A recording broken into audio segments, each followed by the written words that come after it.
네, 우리 성도 여러분 안녕하십니까?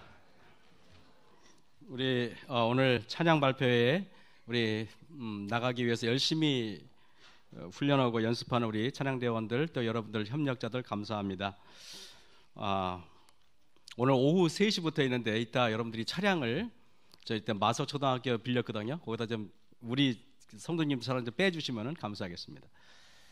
자, 오늘 제가 말씀의 제목은 오직 예수만 보이더라 라는 제목으로 누가복음 9장 27절에서 36절 본문을 가지고 여러분들에게 말씀해 드리겠습니다. 2018년도 저희 선거위원회에서 내년도 이렇게 선거를 발표했습니다. 다들 훌륭하시지만은 여러 가지 또 우리가 또 논의해서 이렇게 다 직분을 드리면 좋겠지만 그렇게 못한 것 여러분들도 이해하시기 바랍니다.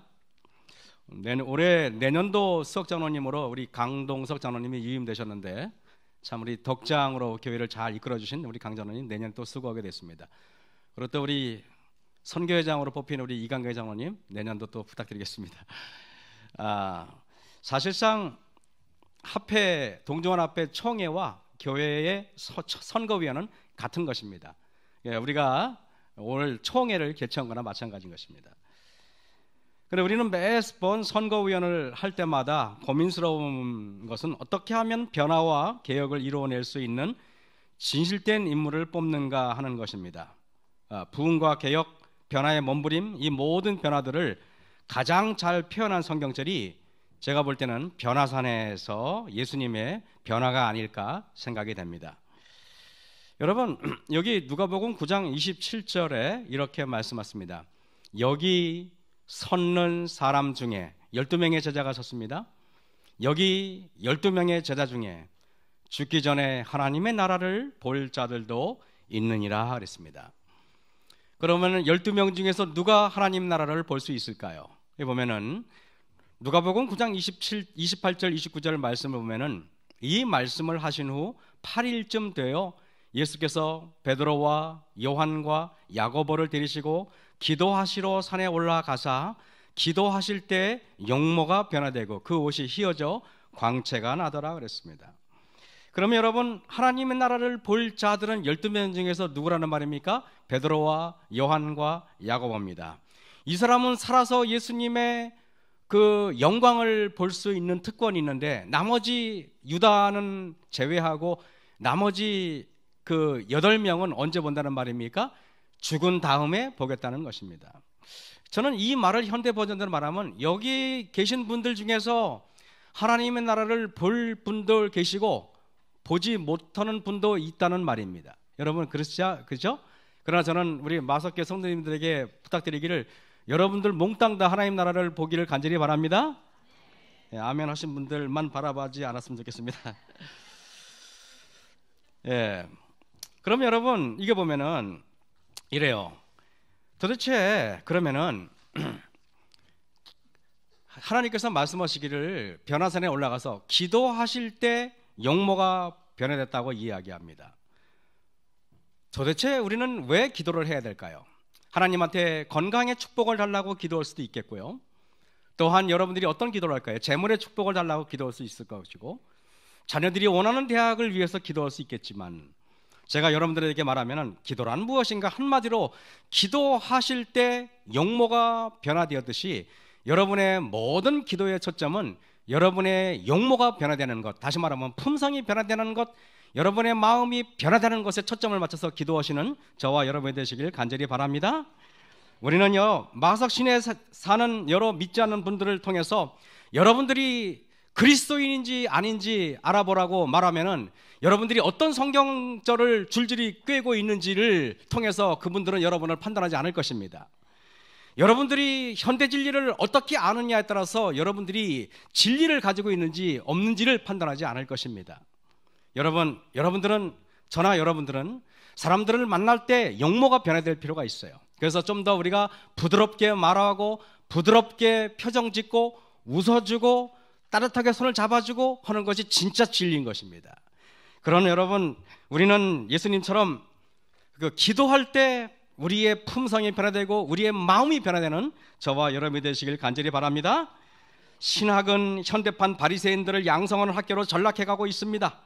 신학생들은 석사학위, 박사학위에 목말라 하지만은 온유한 품성, 겸손한 인격 형성에는 목말라 하지 않는 것 같아요. 우리가 선거위원을 하면은 어떤 직분을 맡고 있는지를 목말라 하지 마시고, 내가 정말로 하나님 말씀에 겸손하고 하나님의 말씀을 순종하는 겸손한 그런 품성에 목말라 하는 저와 여러분이 되시길 간절히 바랍니다.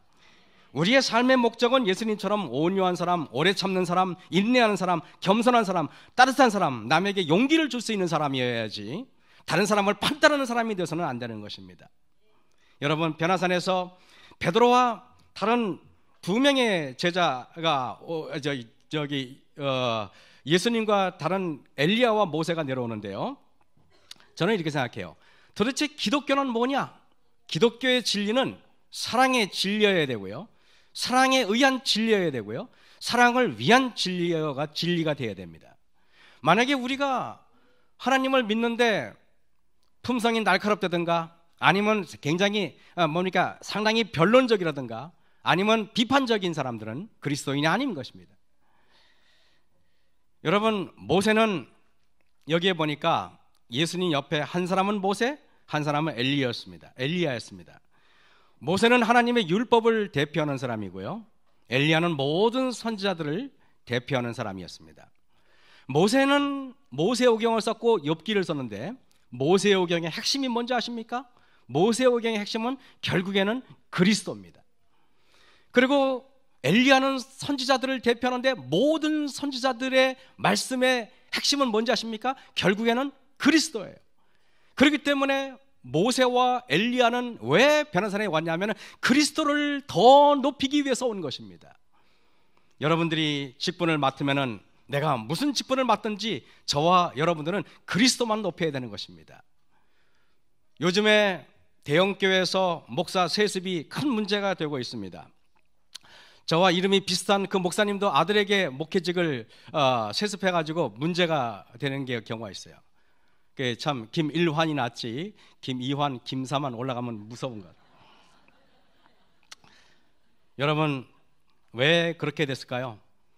그 교회 성도들은 내가 목회를 하면은 예수님이 높아져야지, 그 담임 목사가 없으면 안 되는 것처럼 만들고, 마치 자기가 교주처럼 되면은 그 목회는 잘못된 목회인 것입니다.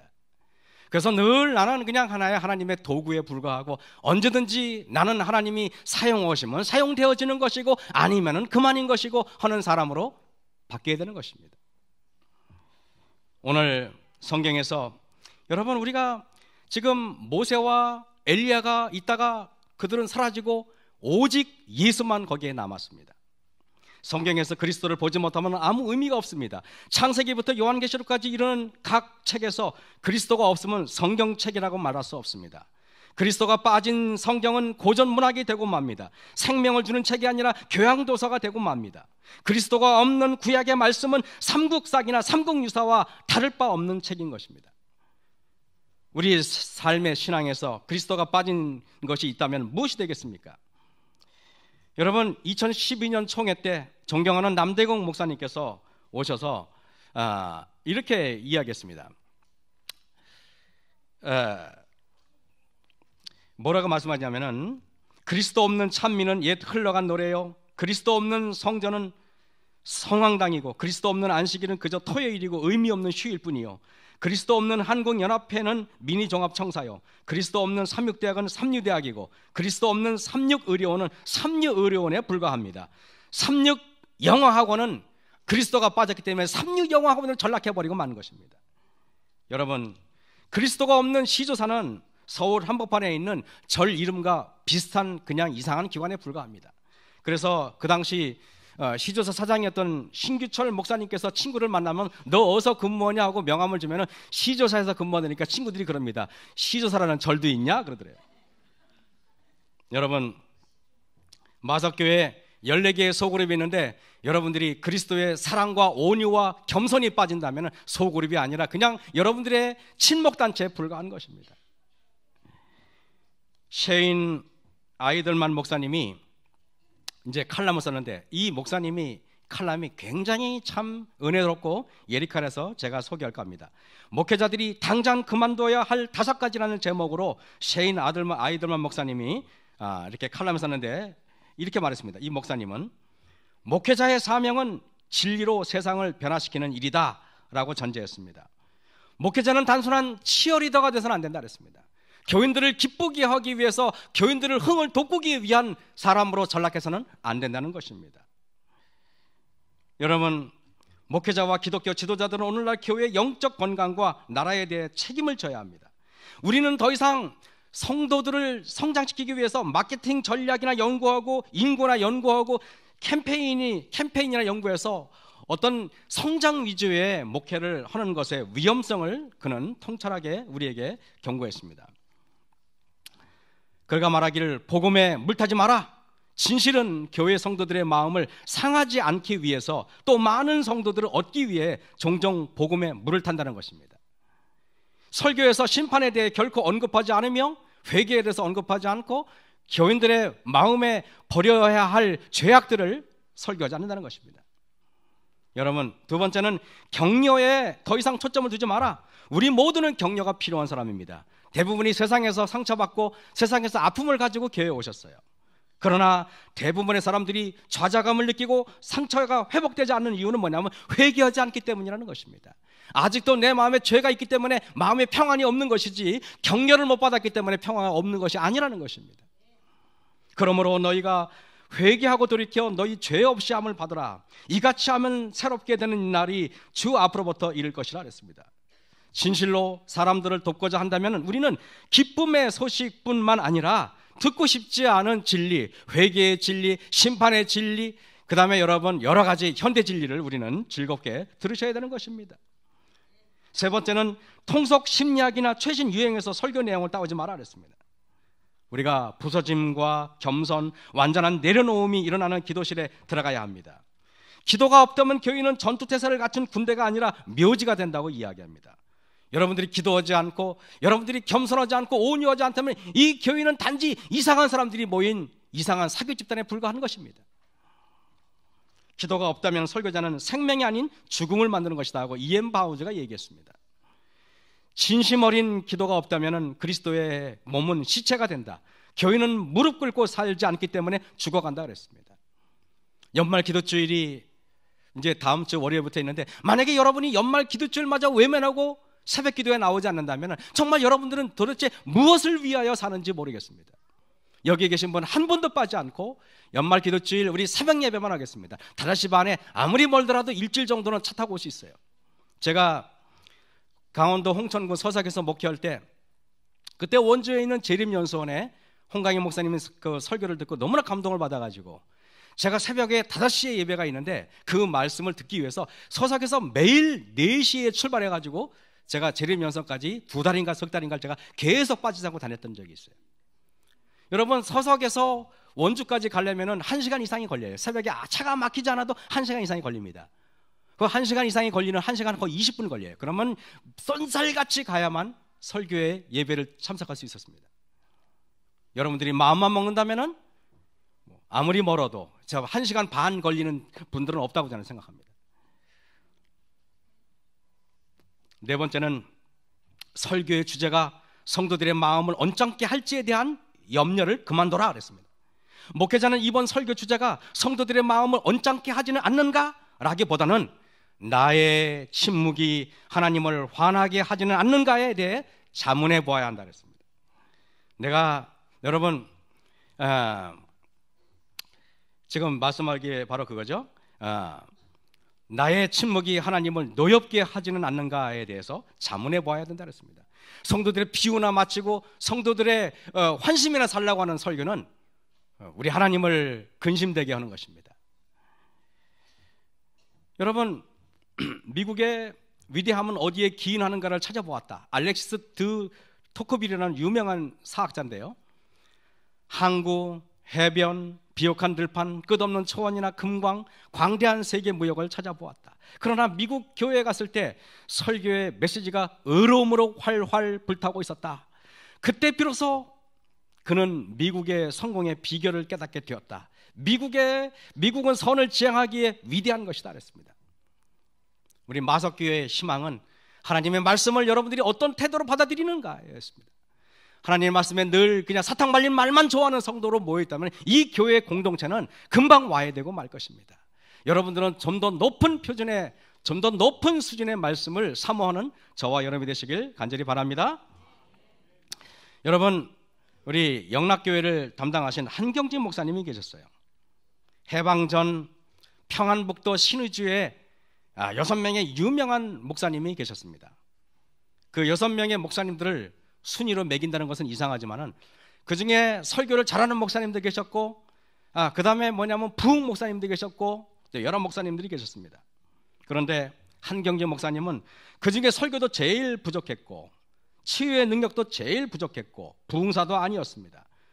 그 6명 중에서 가장 능력으로 보나 설교로 보나 뒤떨어지는 분이었습니다. 그러나 한경진 목사님은 그 6명 중에서 단연 우수한 게 하나 있었는데, 그거는 뭐냐면 진실함과 충성됨이었습니다. 그런데 시간이 지나면은 어떤 분은 여러 가지 일제에 변절했고 교회에 무리를 일으켜서 교회를 떠났고 이리 떠나고 저리 떠나고 결국에는 남아가지고 한국교회 대들보가 되신 분은 한경진 목사님밖에 없었어요. 한경진 목사님은 우리 기독교가 가장 존경하는 목사님 중에 한 분이 아니겠습니까? 여러분, 제가 이걸 보면서 민수기 20장에 보면은요, 우리 형제들이 여호와 앞에서 죽을 때 우리도 죽었다면 좋아할 뻔하였도다. 너희가 어찌하여 여호와의 청회를 이 광야로 인도하여 올려서 우리와 우리 짐승으로 다 여기서 죽게 하느냐 하고 이스라엘 백성들이 모세한테 불평을 쏟아붓습니다. 모세가 인간인지라 늘 온유함이 지면에 어떤 사람보다도 위대했지만은 그가 견디다 못해서 그의 품성이 이제 뭡니까? 자기가 참을 수 있는 한계를 넘어선 것 같습니다. 지팡이를 가지고 내 형 아론과 함께 회중을 모으고 그들의 목전에서 너희는 반석에게 명하여 물을 내라 그랬습니다. 여러분, 여기 말씀을 자세히 보세요. 반석을 치라 그랬습니까? 반석을 명하여 그랬습니까? 반석을 명하여 그랬습니다. 그런데 모세가 백성들이 원망하니까 너무나 화가 났습니다. 그래가지고 여러분, 모세가 어떻게 실수하면 이렇게 합니다. 모세와 아론이 총회를 그 반석 앞에 모으고 모세가 그들에게 이르되 패역한 너희여 들으라. 모세가 이미 화가 났다는 것을 여러분 느끼시죠? 모세가 감정이 지금 도가 지나쳤습니다. 패역한 너희여 들으라. 우리가 너희를 위하여 이 반석에서 물을 내랴 이렇게 했습니다. 여러분, 그 반석에서 물을 내는 것은 모세가 아니었습니다. 모세가 아니라 하나님이셨어요. 근데 모세는 마치 자기가 물을 낸 것처럼, 자기가 만나를 내는 것처럼, 자기가 구름기둥과 불기둥을 움직이는 사람처럼 착각했던 것입니다. 목사도 이와 같을 수 있어요. 성도들이 많이 모이고 성도들이 아멘을 하면 나도 모르게 내 설교가 마치 성도들을 움직이는 것처럼 착각할 때가 있어요. 그때 모세가 패역한 너희여 들으라. 우리가 너희를 위하여 이 반석에서 물을 내려 하고 그 손을 들어 지팡이로 반석을 2번 치매 막 화가 나니까 막 친 것입니다. 물이 솟아나오므로 회중과 그들의 짐승이 마시니라 했습니다. 언뜻 보면은 모세의 패역함과 모세의 이기심과 하나님이 보이지 않고 자기 자신을 나타내는 모세가 성공한 것처럼 보여요. 왜냐하면 물은 나왔기 때문에. 사람들은, 여러분, 물이 쏟아져 나왔습니다. 모세가 비록 하나님의 말씀에 불순종하였지만 결과는 대박이었습니다. 모세의 허세가 마치 딱 들어맞는 것처럼 물이 거짓말처럼 펑펑 쏟아져 나왔습니다. 모세가 대성공을 거둔 것입니다. 모세는 다시금 이스라엘이 영웅이 되었습니다. 왜냐하면 그들은 어쨌든 물이 나왔기 때문에. 목마른 그들을 채워줬습니다. 문제를 못있게 해결해낸 뛰어난 지도자인 것처럼 보였습니다. 사람들이 모세의 능력을 찬양했습니다. 모세라는 지도자를 더 신뢰하게 만들었습니다. 거기에는 예수님이 보이지 않았습니다. 거기에는 예수님만 보이지 않았고 거기에는 모세 자신이 보였을 뿐이에요. 어쩌면 모세의 두 눈에도 예수님은 계시지 않았습니다. 자기 자신만 보일 뿐이었습니다. 사람들의 찬양과 칭찬의 말이 크게 들려왔습니다. 모세는 사람들의 칭찬의 마음을 빼앗겼습니다. 사람들의 마음 속에서 모세의 마음 속에도 하나님은 계시지 않았습니다. 그러나 이것이 바로 사람이 보는 관점이었습니다. 여러분, 이렇게 모세는 불순종했지만 대성공을 거둔 것처럼 이렇게 했을 때 과연 하나님도 그렇게 보셨을까요? 하나님께서 말씀하시기를 여호와께서 모세와 아론에게 이르시되 너희가 나를 믿지 아니하고 이스라엘 자손의 목전에 나의 거룩함을 나타내지 아니한 고로 너희는 이 총회를 내가 그들에게 준 땅으로 인도하여 드리지 못하리라 하시니라 그랬습니다. 백성들의 박수갈채와 백성들의 칭찬과 백성들의 인정함이 하나님의 인정함도 수반되지 않는다는 사실 여러분 아십니까? 그래서 아무리 여러분들이 원하는 이야기가 있어도 단상에서는 여러분들이 원하는 설교를 할 것이 아니라 하나님이 원하시는 말씀을 여러분에게 선포할 줄 믿습니다. 여러분, 그래서 이것이 사람이 보는 관점인데요, 사람은 성공에 열광하지만은 하나님은 성공보다는 우리의 사람 됨됨이를 주목한다는 사실 여러분 아셔야 돼요. 사람들은 이제 더 이상 그 사람이 목사기 때문에, 합회장이기 때문에, 연합회장이기 때문에, 지휘장이기 때문에 존경하는 시대는 끝났단 말입니다. 내가 장로기 때문에 나를 존경하는 시대는 끝났단 말이에요. 사람들이 여러분을 존경하는 건 여러분의 직분이 아니라 여러분의 사람의 됨됨이인 것입니다. 그래서 여러분, 사람들은 직분의 경중을 찬양하지만 하나님께서 원하시는 것은 겸손함과 온유한 품성이라는 사실을 저와 여러분이 잊지 않으시길 간절히 바랍니다. 그래서 여기 보시면은요, 우리는 힘, 능력, 재물을 숭상하는 시대에 살고 있어요. 저 애기 보세요. 저희한테 하나 맞을 것 같죠? 미국에서 오신 한 원로 목사님이 저한테 이런 얘기를 하더라고요. 어떤 한국에서 아주 유능한 젊은 목사가 미국의 여름 장마풍이를 인도했대요. 그런데 이 목사님이 설교를 잘해가지고 그 여름 장마풍에 있는 사람들로부터 인기를 독차지하는 것입니다. 그냥 그래가지고 집사들이 목사님 설교 좋다고 모여가지고 삥 둘러서가지고 그 목사님 찬양 퍼레이드가 벌어지니까 이 목사님은 은근히 그걸 즐기는 거예요. 그때 이 원로 목사님이, 그 당시 연세가 많은 목사님이 그 목사한테 가가지고 그랬대요. 목사님, 내일을 위해서 일찍 우리 집사들 보내고 기도하실 시간도 부족할 텐데 기도하시라 그러더래요. 근데 그 젊은 목사는 이 연세 많으신 목사님이 마치 질투해서 그러는 줄 알고 화를 내드리는 것입니다. 결국에는 그분 지금 목회 안 합니다. 여러분,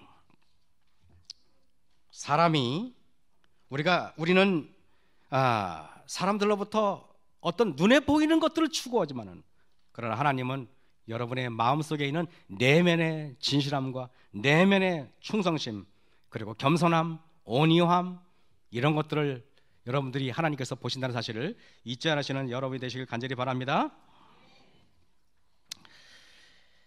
여러분, 보통 이렇습니다. 사람들은 힘 있는 걸 좋아하고 능력 있는 걸 좋아하고 그리고 또 경제력을 좋아합니다. 하지만은 성경은 연약함이 힘이라고 말합니다. 지는 것이 이기는 것이라고 말씀하십니다. 참는 것이 이기는 거라고 얘기해요. 바른 말 한마디 하는 것보다 모욕적인 침묵으로 참는 것이 더 위대한 거예요. 내가 내 뛰어난 논리로 상대방을 제압하는 것보다 묵묵히 나는 바보 취급을 당하지만은 가만히 마음을 내려놓고 가만히 하나님께 맡기는 게 위대한 거라는 것입니다. 저는 이걸 보면서 이사야 55장 8절에 하나님께서 이렇게 말씀하십니다. 내 생각은 너희 생각과 다르며 내 길은 너희 길과 다르다, 이렇게 말했어요. 고린도후서 12장 9절에 내 은혜가 내게 족하도다. 이는 내 능력이 약한 데서 온전해짐이라 그랬습니다. 여러분이 사람들로부터 칭송을 받는 사람은 성경을 많이 아는 사람이 아니고 진리를 많이 깨닫는 사람이 아니고 진리를 실천하는 사람입니다. 겸손한 사람이고 온유한 사람이고 굽힐 줄 아는 사람이고 그리고 부드러운 사람인 것입니다. 저는 마스시다 고노스케 회장, 이분을 저는 여러분에게 소개할 마음이 있어요. 여러분, 파나소닉이라는 회사 알죠? 내셔널 회사. 이분이 94살 나이로 운명할 때까지 산하 570개 기업의 총 종업원 13만 명을 거느린 대기업의 총수였습니다. 근데 여러분, 이분이 어떤 분인지 아십니까? 겨우 초등학교 4학년을 중퇴하신 분이에요. 초등학교 4학년을 중퇴하고 자전거 점포의 점원이 되어 일하면서 때로는 이러다가 너무 어린 나이에 초등학교 4학년이 여러분 이러니까 얼마나 여러분 어린 나이입니까?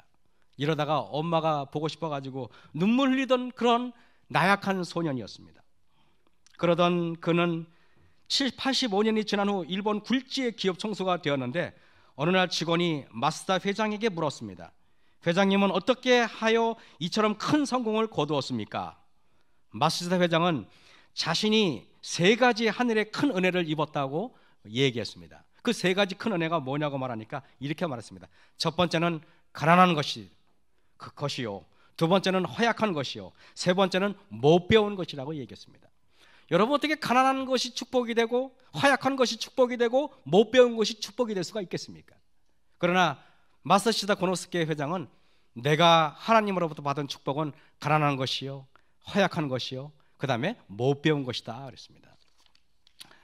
그 소리를 듣고 깜짝 놀란 인터뷰하던 기자가 말하기를, 이 세상의 불행을 모두 갖고 태어나셨는데 오히려 하늘의 은혜라니 이해할 수가 없습니다 라고 말했습니다. 그때 마쓰다 회장이 이렇게 말했습니다.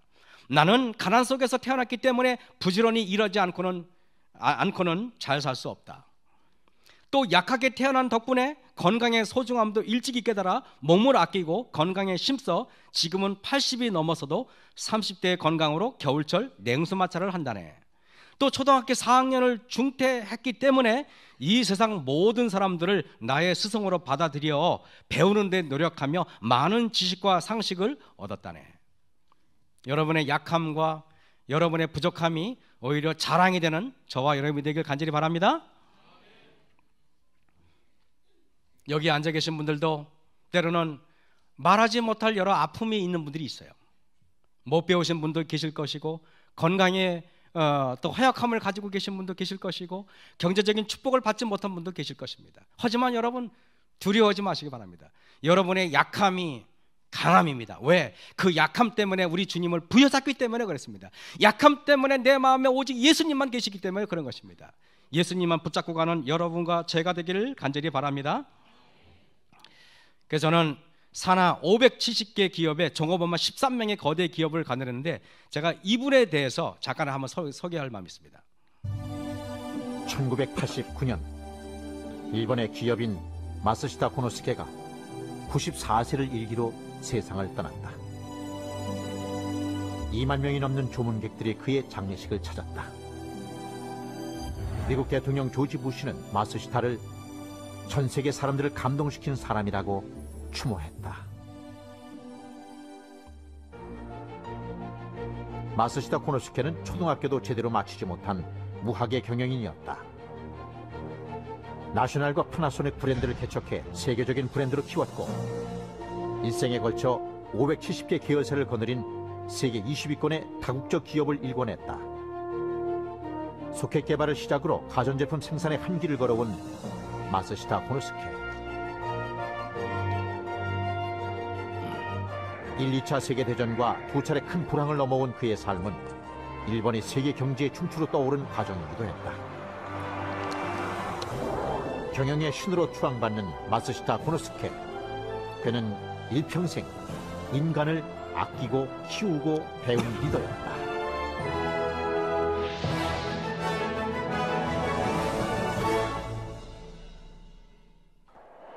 (1929년 10월 29일) 미국 월가의 주가가 대폭락하면서 세계 대공황이 촉발됐다. 일본도 위기를 비껴갈 수는 없었다. 가뜩이나 침체되어 있던 경제는 깊은 불황으로 빠져들었고, 도산하는 기업이 줄을 이었다. 마쓰다 전기 역시 직격탄을 맞았다. 그해 5월 본점 공장을 준공하며 사업 확장을 꾀하고 있던 터라 타격은 더 컸다. 1929년 연말에는 매출이 절반으로 줄었다. 인원 감축 외에는 다른 해법이 없어 보였다. 당시 건강이 나빠 자택에서 요양 중이던 마쓰다 고노스케. 임원들은 그에게 직원을 반으로 줄이자고 건의했다.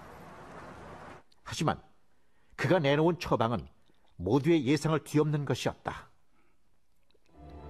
종업원을 한 명도 해고하지 않겠습니다. 급료도 깎지 않겠습니다. 1929년 한 해 동안만 일본 전역에서 약 1000건의 2차 대전 이전의 최고의 숫자입니다. 1000건의 노사분규가 발생했습니다. 결국 그 큰 이 불황 앞에서는 어떠한 기업도 그러한 그 종신고용이라든지 이런 것을 지키기는 힘들었던 시기였습니다. 그렇게 본다면은 당시에 그 여타 기업들에 비해서는 종신고용이나 경영가족주의를 지켰다라는 것은 마쓰시다가 이례적인 그러한 그 일로 볼 수 있습니다. 마쓰시다가 내세운 조건이 있었다. 직원 모두 창고에 쌓여있는 재고를 최선을 다해 팔아치워 주십시오. 직원들은 휴일도 없이 재고 판매에 발벗고 나섰다. 결국 2개월 만에 재고는 모두 소진됐고 공장은 정상 가동됐다. 幹部社員、井上俊夫だとかですね、亀山だとか、それを工場に帰って、当時処置と言ってましたけどね、こういった判断をしましたということでですね、社員は非常に興奮しましてですね、気持ちが一つになって、それで一生懸命働くようになったんですね。で、社員の気持ちが一致団結ですから、この社員が一致団結して力いっぱい出すと大変なことができるという教訓ですね。 1929년 마쓰시다 전기의 종업원은 477명이었다. 일본 국내의 경기는 여전히 바닥이었지만 종업원은 886명으로 늘었다. 감원 바람이 거세던 불황기에 마쓰시다 전기는 소기업에서 중견기업으로 성장한 것이다. 네, 여러분 이게 제가 보니까요. 오히려 현대그룹을 일구는 정조영 회장도 비슷하지 않습니까? 큰 일을 하신 분들은 많이 배운 사람들이 아니라 불굴의 의지가 있는 사람들이에요. 보니까 사실은 교회 직분도 어떻게 보면은 많이 배운 사람들이 아니라 열정이 있는 사람들이 하나님의 사역을 확장시켜 나갈 수 있는 것입니다. 여러분 달란트 비유 잘 아시지 않습니까?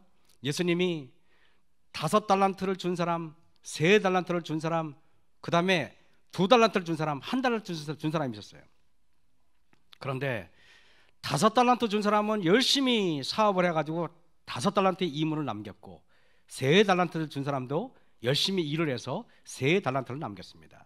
2달란트를 준 사람도 그렇게 했는데 1달란트를 가진 사람은 어떻게 했습니까? 여러분 이 1달란트 가진 사람은 그냥 땅속에 묻어버렸어요. 우리도 그렇지 않을까요? 하나님의 은총을 보존하는 가장 확실한 방법이란 작게 살고 습관대로 살고 위험 없이 살고 남에게 욕먹지 않고 살고 교회 아무것도 안 맡고 아무 직분도 안 맡고 그냥 가만히 있고 얌전히 왔다 갔다 하는 것이 그것이 1달란트 받은 사람하고 다를 바가 뭐가 있겠습니까? 여러분들이 직분을 맡기지 않으면 조용히 찾아왔어요. 목사님 저도 뭔가를 열심히 일하게 직분을 주세요 라고 여러분 말씀을 해야 되는 것입니다. 그게 여러분이 달란트 비유를 읽었다면 그렇게 해야 되는 것입니다. 뭐라도 맡아가지고 내가 뭐라도 이 교회의 주역이 되고자 노력해야 되는 것입니다. 근데 우리는 여러분 아무 직분도 책임도 안 지면서 조용히 교회 다니는 것이 가장 무난하게 신앙생활하는 것이라고 착각하는 것입니다. 작게 살고 늘 관습적으로 살고 위험 없이 살고 욕먹지 않고 살고 무난하게 살고 비난받지 않고 사는 것이 그리스도인이라고 생각해요. 1달란트를 받았던 자도 와서 가로되 당신은 굳은 사람이라 심지 않은 데서 거두고 해치지 않은 데서 모으는 줄을 내가 알았으므로 두려워하여 나가서 당신의 달란트를 땅에 감추어 두었나이다 그랬습니다. 벗어서 당신의 것을 찾으소서 그랬어요. 그 주인이 대답하여 가로되 악하고 게으른 종아 나는 심지 않은 데서 거두고 해치지 않는 데서 모으는 줄로 내가 알았느냐 그랬습니다. 여러분 그거 아십니까? 달란트의 비유에서 돈을 얼마큼 남기는지가 중요한 게 아니고 하나님을 어떻게 생각하는지가 여긴 포인트예요. 하나님을 사랑하는 사람이라면 뭐라도 한다는 것입니다. 예수님을 사랑하는 사람이라면 뭐라도 하는 거예요. 내 마음에 예수님이 계신다면 뭐라도 내가 이 교회 주역이 돼서 내가 이뤄야겠다 생각을 하는 것입니다. 왜냐하면 이 교회의 주인은 예수님이기 때문에 그런 것입니다.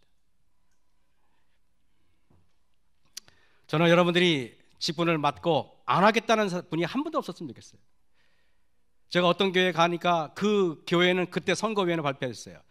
그때 선거위원회 발표를 하니까 어떤 여지사님이 벌떡 일어나가지고 보따리 싸갖고 집에 가버리더라고요. 그래서 내가 왜 그러냐 그랬더니 그 도로가 회장을 맡아놨는데 도로가 회장 하다가 보니까 욕을 많이 먹고 그래가지고 그거 또 시켰다고 열받아가지고 그냥 집으로 가버렸어. 여러분, 예수님을, 교회를 떠난 게 아니라 예수님을 떠난 것입니다. 여러분 마음에 예수님을 여러분 마음에 갖고 부족하면은 여러분이 기도하면서 하나님께 능력을 달라고 기도해서 그 사업을 완수하는 저와 여러분이 되시길 간절히 바랍니다. 그래서 하나님께서 아무것도 안 하고 그저 이렇게 게으른 사람한테 이 무익한 종을 바깥 어두운 데로 내어 쫓아라, 거기서 슬피 울며 이를 갈미 있으리라 하니라 그랬습니다. 실물교훈 363쪽에 이런 말씀이 있어요. 우리는 게으른 종의 정신을 겸손으로 해석하기 쉽다 그랬습니다. 아유, 제가 부족해서 못해요, 이거를 겸손으로 착각한다는 것입니다. 그러나 참된 겸손은 이것과는 차이가 있다. 겸손으로 옷 입는다는 것은 우리 지식이 불완전하고 포부가 신통치 않고 살아가는데 겁이 많고 실패가 두려워 책임을 회피하는 것을 의미하지 않는다 그랬어요. 참된 겸손은 하나님의 능력을 의지해서 그분의 목적을 이루는 것이다 그랬어요. 여러분, 참된 겸손은 뭔지 아십니까? 내가 부족하지만은 내가 하나님께 내가 매달리고 열심히 해서 그거를 이루겠습니다라고 하는 하나님의 그 말씀이에요. 그런 순종하시는 저와 여러분이 되시길 간절히 바랍니다. 남대건 목사님의 설교 중에서 기억에 남는 말씀이 있어요. 그분은 누구냐 하면은 여기 이재명 목사님이신데, 혹시 여러분 이 미국 선교사인 이재명 목사님 혹시 보신 분이 있습니까? 아마 보신 분이 있을 겁니다. 이 목사님은 제가 소개할 만해요. 아버지가 1910년도 평안북도 그 순안에 거기 의명학교 거기에 이렇게 처음에 개척하신 분인데요. 아버지 따라서 미국에서 선교사라고 오셔가지고 복음을 증거하는 그 아버지 따라왔는데, 따라온 게 아니라 그가 1912년도 평남 순안에서 태어납니다. 그런데 이 목사님은 대단한 분이에요. 제가 필리핀에 있을 때 그때 연세가 이분이 그 당시 85세인가 그랬어요. 그런데 필리핀에 있을 때 어떻게 하다가 우리 집에서 식사를 대접해가지고 같이 모여서, 우리 집에 사진도 있어요. 이 목사님 사진도 있어요. 근데 이 목사님하고 막 얘기해도 저는 이분이 그렇게 거물인지 몰랐어요. 그 당시 우리 교회를 잘 몰랐기 때문에. 알고 봤더니 이분 가족들이 의명학교 세웠죠. 또 이분은 삼육대학을 만드신 분이 이분이에요.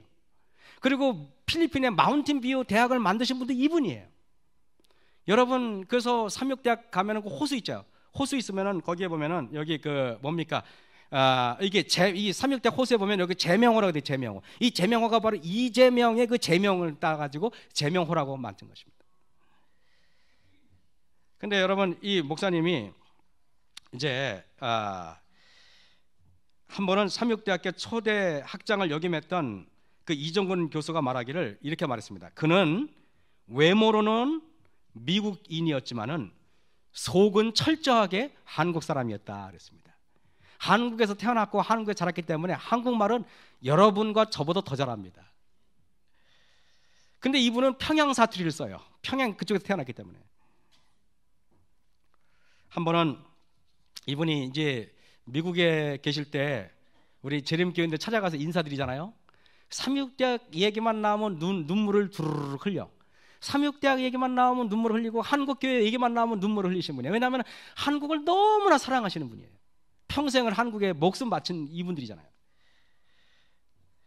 삼육대학을 졸업한 한 동무는 1990년경 삼육대학 채플 시간을 추억한다고 이야기합니다. 그분이 말하기를 채플 시간에 삼육대학 강당에 미국 사람 2사람이 딱 올라오더래요. 한 분은 바로 이재명 목사님이고 한 분은 다른 분이에요. 그런데 미국 사람이 한 사람이 영어로 말하니까 이 이재명 목사님이 통역을 하는 것입니다. 그때 평안북도 사투리로. 그랬더니 학생들이 막 폭소를 자아내는데 이 목사님을 제가 그때 85세에 필리핀에서 봤는데 얼마나 유머가 넘치고 얼마나 겸손한지 몰라요. 너무 저는 그래서 이분이 그렇게 거물인지 몰랐어요.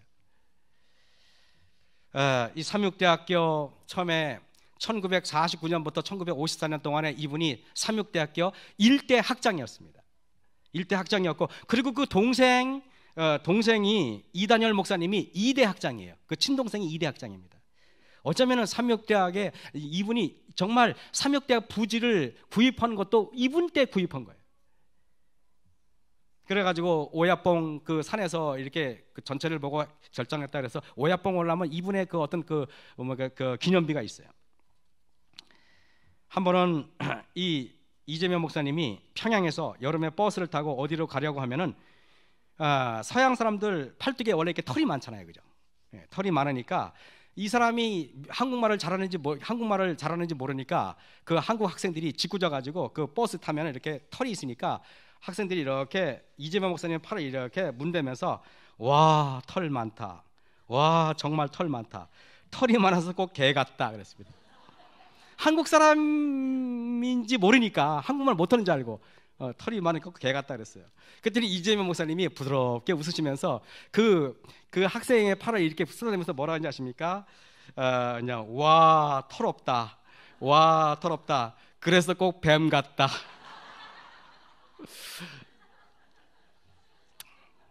여러분, 털이 없는 사람은 털 많은 사람을 존경해야 돼.